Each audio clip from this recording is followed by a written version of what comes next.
आज हम इंसान पृथ्वी से 5 करोड़ किलोमीटर दूर मंगल ग्रह पर जा सकते हैं, तो पृथ्वी के आर पार निकलने के लिए तो मात्र 12,000 किलोमीटर ही जाना होता है।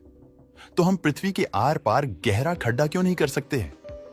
आज तक पृथ्वी का सबसे गहरा खड्डा वैज्ञानिक द्वारा खोदा गया है, जिसका नाम है कोला सुपर डीप होल। इसकी गहराई 12 किलोमीटर है। लेकिन आखिरकार ऐसा क्या हुआ कि वैज्ञानिक ने इस होल को मात्र 12 किलोमीटर खोदकर ही रुक गए? और आपके मन में कभी ना कभी यह सवाल भी आया होगा कि हम जहां पर रहते हैं, यानी कि हमारे पृथ्वी कितनी गहरी है, इसकी गहराई में क्या क्या छिपा है और हमारे वैज्ञानिक इसके अंदर की जानकारी कैसे हासिल कर सकते हैं? तो दोस्तों, इन्हीं सवालों के जवाब आपको इस वीडियो में मिलेंगे। हमारी पृथ्वी के अंदर का भाग पूरे 4 लेयर्स से बना हुआ है। Crust layer, metal layer, outer core और इनर कोर इनमें सबसे ऊपरी लेयर यानी कि क्रस्ट लेयर है, जिस पर हम सब रहते हैं। आपको धरती के अंदर जो भी गड्ढे जैसे कुएं, बड़ी बड़ी खदानें दिखाई दे रही हैं, वह सभी इसी लेयर के ऊपरी हिस्से में ही मौजूद है। और तो और पृथ्वी का सबसे गहरा खड्डा भी इसी लेयर में मौजूद है। अगर आप इसके बारे में नहीं जानते तो हम आपको बता दें कि कुछ साल पहले वैज्ञानिक ने रूस में दुनिया का सबसे गहरा गड्ढा खोदने का प्लान तैयार किया था। रूस में खोदे गए इस गड्ढे की गहराई 12 किलोमीटर है और यह गड्ढा पृथ्वी के ऊपरी भाग में यानी क्रस्ट लेयर में ही समाप्त हो जाता है। और इस पर वैज्ञानिक ने पूरे 20 साल तक काम किया था, यानी कि पृथ्वी को सिर्फ और सिर्फ 12 किलोमीटर तक ही खोदा गया है। बताया जाता है कि जब वैज्ञानिक ये गड्ढा खोद रहे थे, जैसे जैसे ये होल गहरा होता गया, वैसे वैसे ही पृथ्वी के अंदर का तापमान बढ़ता गया और ये तापमान करीब करीब 300 डिग्री तक पहुंच गया था। और इसी वजह से वैज्ञानिक के साथ उपकरण पिघलने लग गए थे, जिस वजह से इस होल को और गहरा करने में वैज्ञानिक नाकामयाब हो गए। साथियों, इस होल की ओर ज्यादा खुदाई करने के मत में कुछ वैज्ञानिक असहमत भी थे। उनका मानना था कि पृथ्वी का चुंबकीय क्षेत्र भी पृथ्वी के सेंटर पॉइंट से उत्पन्न होता है। अगर ये होल पृथ्वी के आर पार कर दिया गया तो हो सकता है कि पृथ्वी पर बनने वाला ये चुंबकीय क्षेत्र नष्ट हो जाए। और पृथ्वी के अपने चुंबकीय क्षेत्र का गुण खो देने से क्या होगा, इसके बारे में हम सोच भी नहीं सकते। इन्हीं सब कारणों की वजह से इस होल की खुदाई बंद कर दी गई। तो आइए समझते हैं। क्रस्ट लेयर को दोस्तों, क्रस्ट लेयर 2 भागों में बटा है। पहला है वो महासागरीय क्रस्ट यानी कि जिस पर समुद्र है, और दूसरा भाग है महाद्वीपीय क्रस्ट, जिस पर पूरा ठोस भाग यानी धरातल बना हुआ है। इस लेयर की गहराई 100 किलोमीटर तक है और इसका टेम्परेचर 500 से 1000 डिग्री सेल्सियस तक रहता है। धरती पर आने वाले भूकंप और महाद्वीपों में होने वाली हलचल के पीछे यही लेयर जिम्मेदार है।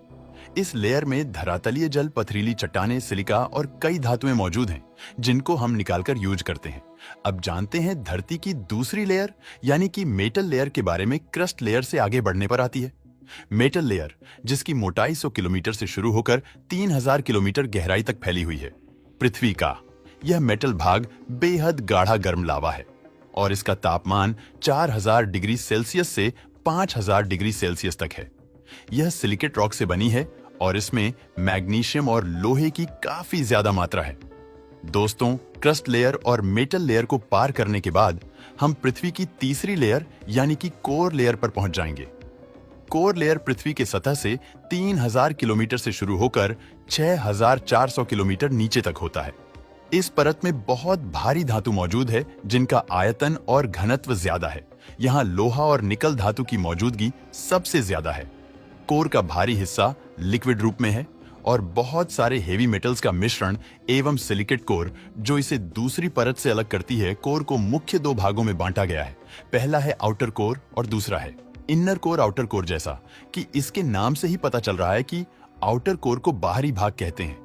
पृथ्वी का आउटर कोर लोहे और निकल का बना हुआ है, पर यह बहुत गर्म है। यह इतना गर्म है कि इसका तापमान 4500 डिग्री सेल्सियस से 5000 डिग्री सेल्सियस से भी ज्यादा है। यहाँ इतनी गर्मी होती है कि लोहा और निकल जैसी धातु भी पिघल जाती है। पृथ्वी की मैग्नेटिक फील्ड के लिए आउटर कोर ही जिम्मेदार होता है, जिससे हम कंपास की मदद से डायरेक्शन का पता लगा सकते हैं। यही मैग्नेटिक फील्ड सूर्य से आने वाली सोलर वेव से हमारी रक्षा भी करता है। आउटर लेयर के नीचे धरती की इनर कोर मौजूद है, जिसका तापमान 6500 डिग्री सेल्सियस है। यानी कि यह सूर्य के तापमान जितना गर्म होता है। अब आप सोच सकते हैं कि यह कितना गर्म हो सकता है, और हैरानी की बात यह है कि यहाँ इतना तापमान होने के बावजूद भी ये भाग सॉलिड फॉर्म में होता है। दरअसल इसके ऊपर इतनी सारी लेयर्स का प्रेशर होता है जिसकी वजह से ये सॉलिड फॉर्म में होता है, और इसे पृथ्वी का केंद्र कहा जाता है, यानी सेंटर।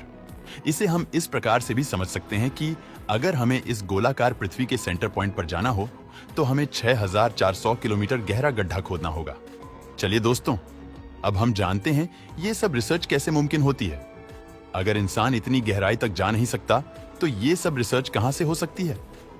वैज्ञानिक कैसे इन डेटा को कलेक्ट करते हैं और इनको कैसे पता चलता है कि पृथ्वी के अंदर गहराई में क्या है? साथियों, पृथ्वी की आंतरिक परतों पर उपलब्ध जानकारी भूकंपीय प्रसार के अध्ययन से प्राप्त की जाती है, जो निचली परतों में होती है और पृथ्वी की सतह पर कैप्चर की जाती है। एक उपकरण जिसे सिस्मोग्राफ कहा जाता है, ये वही उपकरण है जो भूकंप की तीव्रता को मापता है। इसके अलावा ज्वालामुखियों से निकला लावा भी इस तरह के अध्ययन में काफी हेल्प करते हैं। तो दोस्तों, आज के इस वीडियो में बस इतना ही। अगर आपको ये वीडियो पसंद आया हो तो उसे लाइक और शेयर करें।